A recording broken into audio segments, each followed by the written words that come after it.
Muchas gracias, muy buenos días a todos y a todas. Les agradezco que nos acompañen esta mañana. Agradezco mucho a los distinguidos y las distinguidas ponentes que estarán el día de hoy, que están acompañándome en la mesa, y me da mucho gusto y mucho orgullo estar compartiendo este foro con todos y todas ustedes, en particular con personas de las que me une hoy una gran amistad, en particular la licenciada Fabiola, con quien presentamos la primera denuncia por trata de personas en la Ciudad de México ya en el año 2008, que logramos que se ejercitara por primera vez acción penal por ese delito y se obtuvieron las primeras sentencias. Desde entonces hemos estado trabajando muy de la mano con la Fiscalía, en aquel entonces con la Fiscalía de Delitos Sexuales, ya hoy con la Fiscalía Especializada en Materia de Trata de Personas, y pues le mando un fuerte saludo y todo mi reconocimiento y mi respaldo a la licenciada Juana Camila Bautista, que sepa que cuenta con aliados en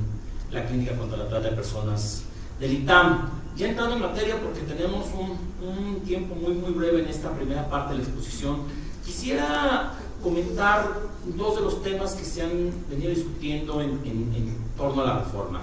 Primero, clarificar una situación. Quienes hemos estado haciendo comentarios a la reforma no significa que nos opongamos a ella. Eso es a lo mejor un tema que se ha podido llegar a confundir.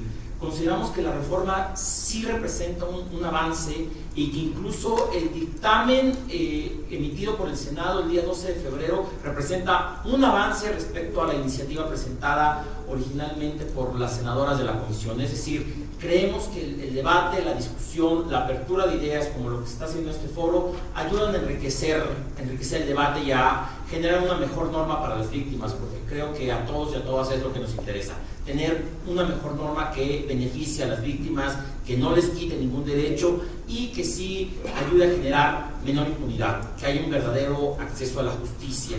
Y a partir de ahí quisiera comentar algunas experiencias que hemos tenido desde el litigio, desde el acompañamiento de víctimas en todos los niveles del sistema de justicia, y qué preocupaciones tenemos. Y quisiera dejarlas así, más que oposiciones o más que cuestiones que consideramos equivocadas, algunas preocupaciones que quizás se puedan ir aclarando en este foro. El primero, justamente, como comentaba el doctor Ontiveros, tiene mucho que ver con el bien jurídico tutelado.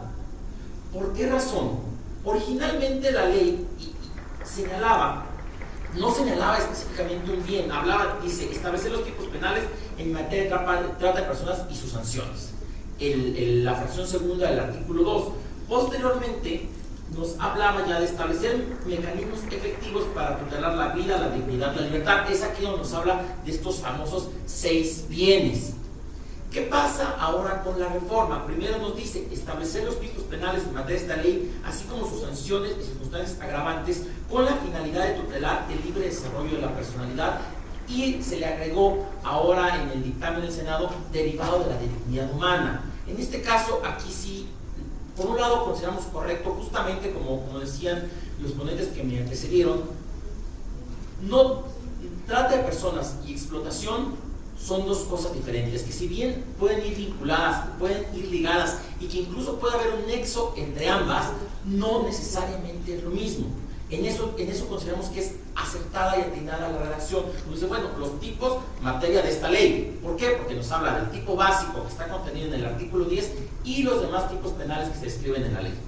Pero este tema del libre desarrollo de la personalidad nos preocupa, y nos parecería que pudo haberse subsanado, como queda en la actual fracción quinta, que nos dice que es, la fracción cuarta, que dice no es cierto, la quinta, que habla sobre la protección integral de los derechos humanos de las víctimas. ¿Qué pasa? Justamente la ley modelo de Naciones Unidas nos habla de que la intención del protocolo de Palermo es proteger los derechos de las víctimas. Y efectivamente tiene que aterrizarse en el ámbito penal, porque yo siempre que digo, bueno, ¿por qué discutimos siempre la trata de personas, o por qué incluso el enfoque de la clínica del ITAM es totalmente penal, porque la trata es un delito y las conductas derivadas de esta son delitos, entonces tienen que analizarse desde el punto de vista del derecho penal, y ahí coincidimos en que la reforma es muy positiva. Es decir, se trata de clarificar, de afinar muchos de los elementos que quizá buscando un consenso entre muchas organizaciones y entre muchas voces se descuidaron en la Ley General vigente de 2002. Pero, a pesar de que se tiene que aterrizar en materia penal, me parece que no debe sacrificarse lo necesario por lo técnico. ¿A qué vamos con esto? Con el bien jurídico. Decía el doctor Tiberos justamente el tema del artículo 19 constitucional. A nosotros nos parecía que estaba bien cubierto este tema, por ejemplo, de la prisión preventiva, ahora que hablamos de la reforma al sistema de justicia penal. ¿Por qué? Porque si ustedes ven, está ahí proyectado el artículo 19, nos habla justamente de que el juez dictará prisión oficiosa cuando se trate de hacer una serie de delitos, y habla específicamente de trata de personas. Está ya, nos parece a nosotros, y ya estaba contemplado este aspecto en la Constitución. Finalmente sí nos habla del libre desarrollo de la personalidad, también lo subrayamos en negro, pero justamente a nosotros nos parecía que ya estaba esta parte contemplada. ¿Qué pasa con el libre desarrollo de la personalidad? Tenemos aquí un fundamento a lo mejor técnico y un fundamento de experiencia práctica. La Convención de los Derechos del Niño, cuando fija los 18 años de edad como edad para considerar una persona que es niño o niña, es decir, dice, niño es toda aquella persona menor de 18 años. ¿Qué nos dicen los trabajos preparatorios de la Convención de los Derechos del Niño? Dicen, bueno, estamos fijando esta edad y no es arbitrario, porque incluso en otros países varía, pero conforme a los criterios de la UNICEF, de la Organización Mundial de la Salud, se considera que la persona alcanza su desarrollo de su personalidad a los 18 años de edad. ¿Qué pasa? Y por ejemplo, habrá quien aquí maneje temas más relacionados con el derecho civil. ¿Cuándo se alcanzan los atributos de la personalidad? A los 18 años de edad. Nos preocupa a nosotros que los jueces y juezas puedan considerar este criterio para decir, bueno, pues solo en una persona menor se puede afectar el libre desarrollo. Tenemos esta preocupación en casos que tienen que ver, por ejemplo, con corrupción de menores. Un caso que estamos trabajando muy cerca con la Fiscalía. La Fiscalía es un caso de una niña de 15 años que es captada por una amiga y su pareja para ser vendida a otra persona, y esta persona, cada vez que tenía relaciones sexuales con la niña, le pagaba 500 pesos a sus tratantes. La tenían encerrada y cada vez que tenía relaciones le pagaban 500 pesos. Para poder explotar de ella, drogaban a la niña. Y entonces la Fiscalía consigna por trata de personas y además por corrupción de menores. El juez en primera instancia sanciona por estos delitos, pero ¿qué pasa en la segunda instancia? Revisa la sala y dice, no, en este caso no se afectó porque la niña no adquirió el hábito de la droga, entonces no se afectó el desarrollo de su personalidad, y entonces absuelve por el delito de corrupción de menores. Y lo sustenta en varias tesis de jurisprudencia.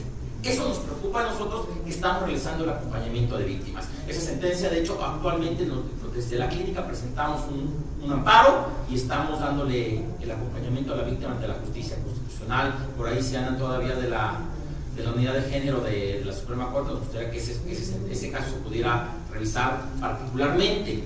Y por otro lado dice, bueno, pero entonces al afectarse solamente un bien como el libre desarrollo de la personalidad en la trata de personas, consideramos que la afectación es menor. Entonces, la sentencia en primera instancia, que ha sido de 22 años, reduce a 11. Ese tipo de cuestiones nos preocupa si se deja solamente y se excluye solamente hacia este bien jurídico tutelado. Luego, hablando ya un poco de la cuestión también práctica, la tesis en la que se sustenta la exposición de motivos relacionado con el libre desarrollo de personalidad es una tesis de la novena época. Hay una tesis de la 10ª época que si me pueden adelantar la diapositiva, que es el siguiente, el rubro es, bueno, aparecerá ahorita en pantalla, ahorita que te adelanten la diapositiva. Es una tesis de la 10ª época donde analiza el tipo penal del Código Penal del Distrito Federal, que es con el que mayor experiencia hemos tenido en el trabajo, lo equipara con el artículo 3 del Protocolo de Palermo y analiza el colegiado. Nos dice, bueno, hay hay un acuerdo, un criterio de la comunidad internacional en que tiene que hablarse de que la trata de personas vulnera la esencia misma de la persona, es decir, la vida, la libertad, la integridad y la dignidad. Si me adelantan la diapositiva, porque solamente me queda un minuto, están los datos de la tesis que es importante que revisar, y es una tesis que nos ha sido de mucha utilidad para quienes realizamos acompañamiento de las víctimas en el procedimiento penal, para apoyar o soportar algunos de los criterios que analizamos, incluso para hablar de que cómo se están vulnerando los bienes y cómo estos tienen que ser reparados, porque lo que buscamos es justamente adecuados criterios de reparación del daño a las víctimas. Ya para terminar, coincidimos totalmente en el tema del artículo 10, es decir, la trata de personas, como bien mencionaban mis colegas, tiene 3 momentos.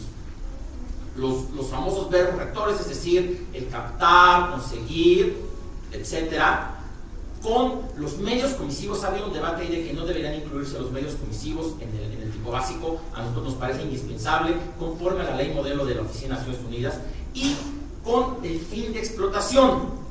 Pero la ley actual y la reforma mantienen aún en el artículo 10 las formas de explotación. Lo que nos preocupa es que los jueces, y ahí nos podrán ayudar las compañeras y compañeros de la Fiscalía, que los jueces digan, bueno, es que si en el artículo 10 incluyes ya la descripción de las conductas de explotación, no pueda aplicar el concurso de delitos con las otras conductas descritas en la ley. Eso sería la primera parte de mi exposición. Agradezco mucho a todos y a todas su atención.